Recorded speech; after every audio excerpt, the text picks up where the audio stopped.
le Seigneur, le Dieu que je sers fidèlement avec dévotion, avec abnégation et résilience, a pris soin de m'avertir de tous les plans et tous les projets macabres qui étaient concoctés dans le secret pour porter atteinte à mon intégrité physique. Et c'est le cœur déchiré que je n'ai pas pu me rendre à la veillée de la traversée 2023-2024. Et sur son ordre, il m'a dit d'aller là où lui, il m'indiquerait et de rester là, de me tenir dans sa présence, de demeurer en prière jusqu'à ce qu'il me dise de ressortir, jusqu'à ce qu'il m'instruise à nouveau. J'espère que vous vous souvenez de ces paroles. Et frères et sœurs, si je sors ce matin, c'est parce que Dieu m'a demandé maintenant de sortir. Dieu m'a dit, l'heure est grave. Il faut que je sorte et que l'on m'entende. Il faut que je fasse connaître son dessein, sa volonté et son plan. Voici pourquoi vous me voyez devant vous. Je voudrais, avant tout propos, vous dire que je me porte bien, comme vous pouvez le constater. Je n'ai pas cessé de prier. Je n'ai pas cessé d'être sur des montagnes à n'en point finir, à jeûner, à me tenir devant le Seigneur pour vous, pour ma nation, pour mon peuple, pour l'Église de Côte d'Ivoire, pour le réveil en Côte d'Ivoire et en Afrique et dans toutes les nations.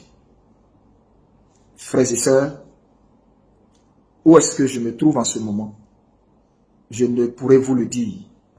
Pour des besoins sécuritaires, je ne vous ferai point connaître là où je me trouve. Mais sachez, comme vous me voyez, que je vais bien. Dieu a été bon envers moi.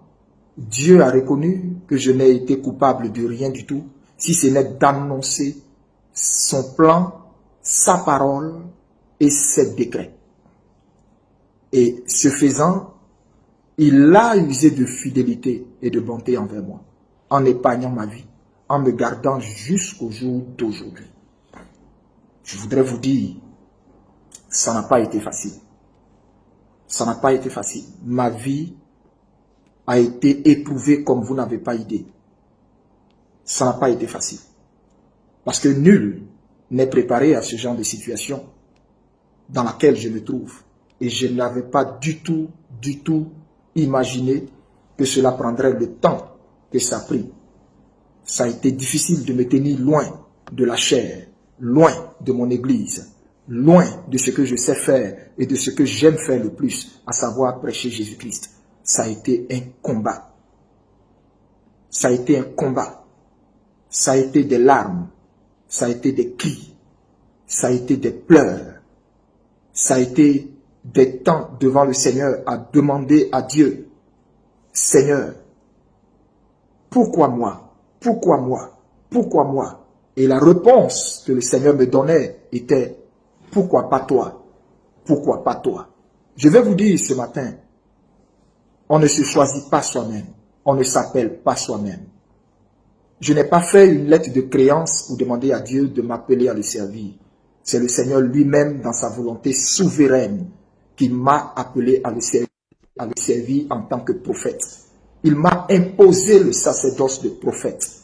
Je ne savais pas que je serais prophète. Je ne savais pas. Et je n'avais jamais un jour imaginé cela. Non.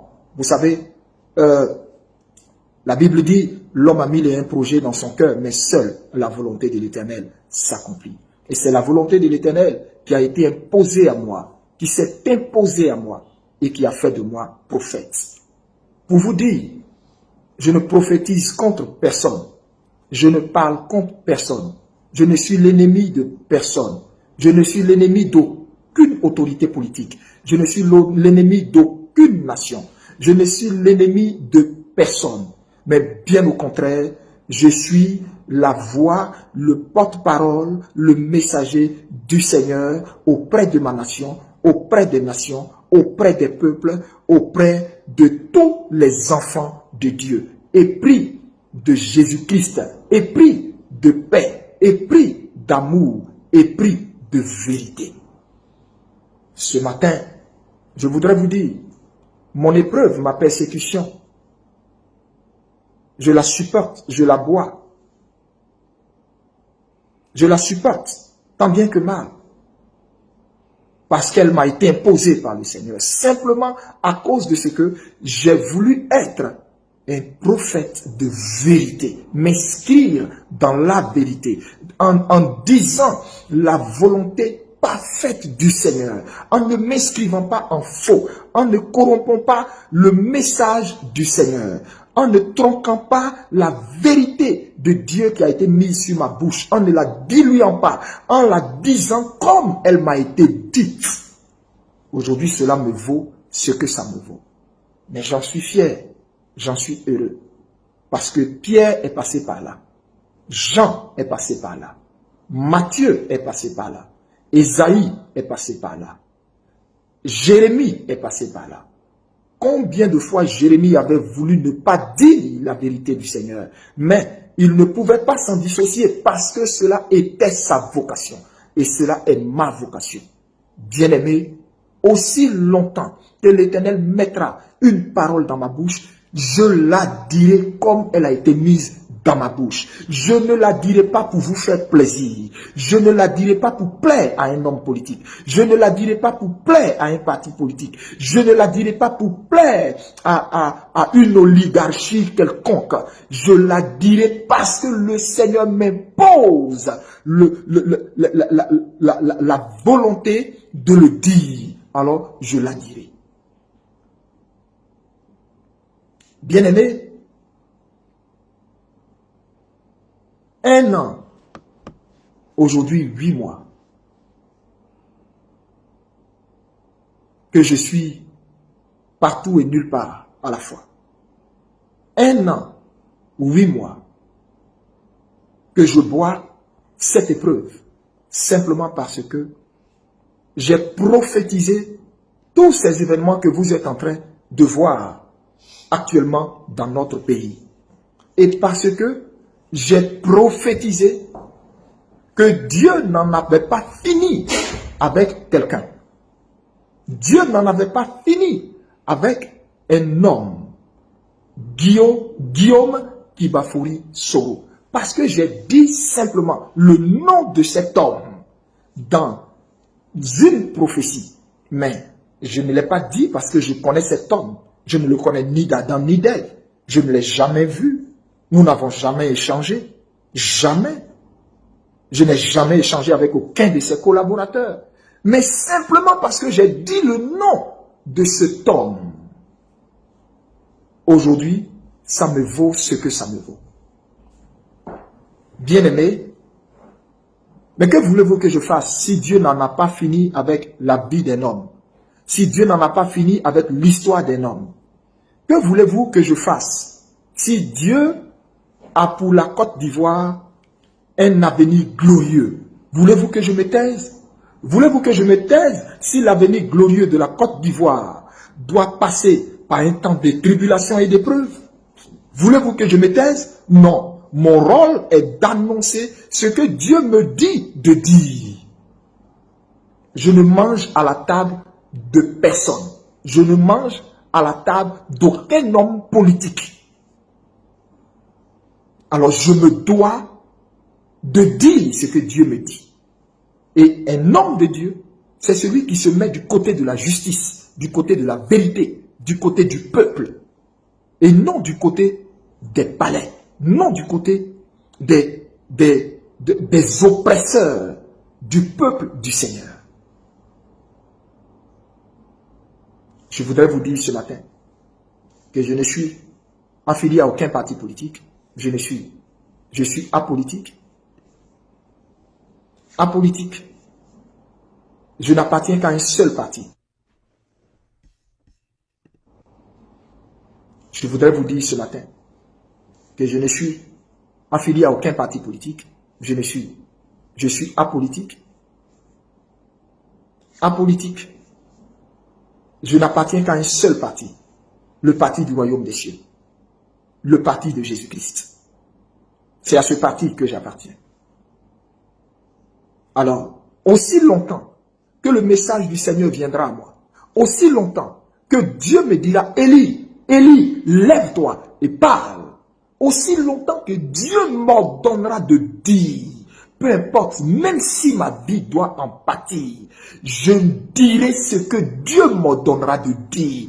Et je ne tromperai jamais le message du Seigneur pour vous faire plaisir. Ça, jamais. Si même vous trouvez sur votre chemin des personnes qui ont décidé de corrompre l'huile qu'ils ont reçue, de corrompre l'appel qu'ils ont reçu, de manger et de dîner à vos palais, de prendre des mallettes d'argent pour soutenir leur ministère au prix de perdre, au risque du moins, de perdre la couronne éternelle qui est réservée dans le ciel. Moi, Élie Pada, je dirai toujours ce que Dieu me dira de dire. Je répète, même si cela doit me faire subir ce que cela doit me faire subir.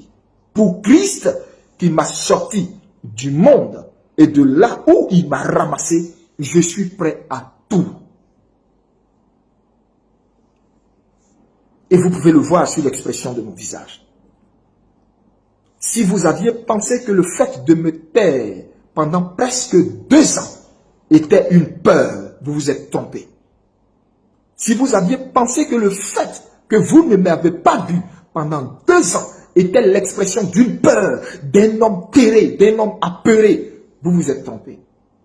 C'était un homme qui, après avoir prophétisé, était dans le secret de Dieu, en train de prier et de mener le combat, mais final, parce que j'ai compris par l'Esprit de Dieu que la délivrance de la Côte d'Ivoire est d'abord spirituelle avant d'être physique. Et donc, spirituellement, j'étais dans la présence de Dieu. J'étais devant le Seigneur. J'étais jour et nuit, ne mangeant point, ne buvant point, ne dormant point. J'étais devant le Seigneur pendant ces presque 2 années durant. Et si vous aviez assimilé cela de la peur, c'est que vous ne connaissez pas mon appel. C'est que vous ne comprenez pas mon appel. C'est que vous ne comprenez pas mon appel. Je me suis abandonné à Dieu. Je me suis livré à Dieu pour ne point m'embellir, pour ne point ressembler à aucun autre, pour ne point plaire à personne. Je me suis abandonné au Seigneur pour être le sacrifice du réveil spirituel pour notre nation. Bien-aimés, je voudrais vous dire ce matin, si je sors, c'est parce que mon Père m'a dit sors maintenant pour donner ce dernier et ultime message solennel à ta nation. Alors mon message va porter sur différents points. Et je voudrais que vous m'accordiez toute votre attention. Je voudrais dire ici cette adresse solennelle au régime d'Abidjan. Votre péché est monté jusqu'aux narines de Dieu. Jusqu'aux narines de Dieu et votre coupe a débordé. Je voudrais vous dire ce matin, tous ceux qui vous prophétisent et vous prédisent paix, paix, paix, sont tous des menteurs. Il n'y aura pas de paix pour vous. Retenez bien ce que je vous dis ce matin. Il n'y aura pas de paix pour vous. Parce que l'ancien des jours, Yeshua al-Mashiach, dont je suis le serviteur, a décidé d'entrer dans cette nation. Et il y est entré. Le Seigneur est dans cette nation depuis un certain temps. C'est juste que vos yeux ne le voient pas. Mais mon Dieu est là. Mon Jésus-Christ de Nazareth, dont je suis l'ami, est là. Et je voudrais dire aux Ivoiriens, j'en viens à vous, mais pour l'heure, je m'adresse d'abord à ce régime.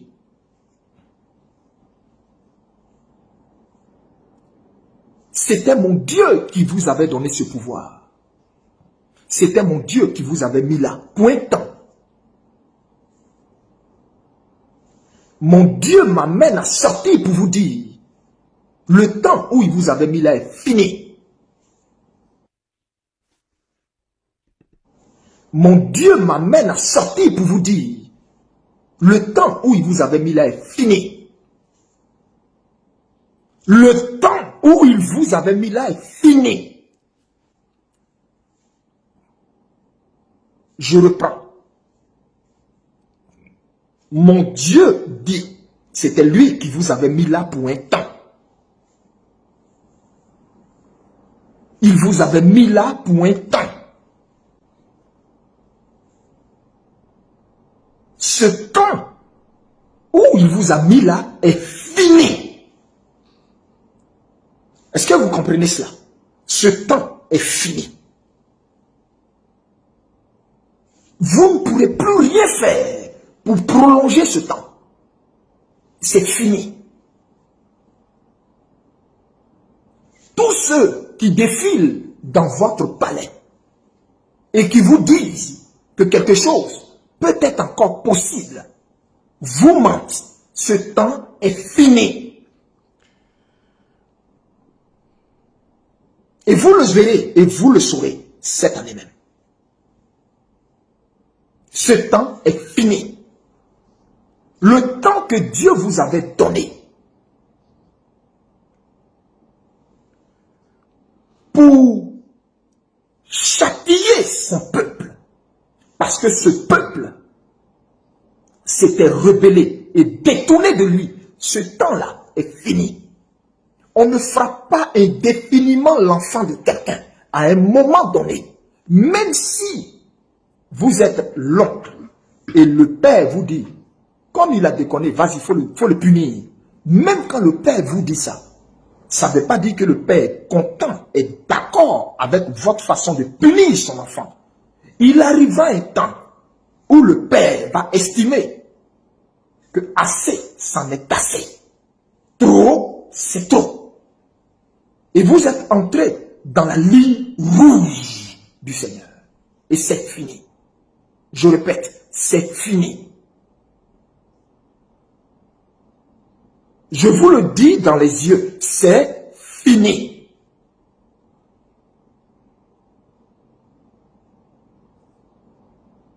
Il n'y a plus de recours possible. Pour vous, c'est fini. Vous êtes arrivé maintenant à l'heure où vous allez rendre compte pour ce que vous avez fait de ce peuple. Vous êtes arrivé à l'heure où vous allez rendre compte pour chaque goutte de larmes qu'a versé chaque Ivoirien. Vous êtes arrivé à l'heure où vous allez rendre compte pour chaque dommage fait à chaque Ivoirien. Vous êtes arrivé dans le temps où vous allez rendre compte pour chaque amertume causée à chaque citoyen ivoirien. Aussi vrai que je suis prophète du Très-Haut, aussi vrai que je suis envoyé du Très-Haut, aussi vrai que lui, Dieu, m'a révélé tous les plans que vous aviez contre moi et comment il m'en a épargné. À tout moment où vous avez concocté des plans, comment il m'en a épargné. À chaque fois que vous concoctez des plans, comment il me le révèle à l'instant T. Quand vous concoctez un plan, à la minute, à la seconde près, il me le révèle automatiquement et il me dit bouge. Il me révèle automatiquement et il me dit déplace-toi. Il me révèle automatiquement et il me dit quitte ici. Il me révèle automatiquement et il me dit dégage, pas de là. Il me révèle automatiquement et il me dit reste là, cache-toi, reste là, demeure encore dans ma présence. De la même façon qu'il m'a tenu ainsi pendant plus de presque 2 ans durant. Dieu qui m'amène à sortir aujourd'hui me dit de vous dire, vous êtes arrivé dans le temps où vous rendrez compte pour chaque goutte de larmes versée par chaque ivoiriens. Vous êtes arrivés dans le temps où vous vous rendrez compte de la même façon que vous avez privé ce peuple de nourriture. Il est arrivé un temps où vous et votre descendance serez maintenant privés de nourriture. Il est arrivé un temps où vous, maintenant, je répète, serez privés de nourriture.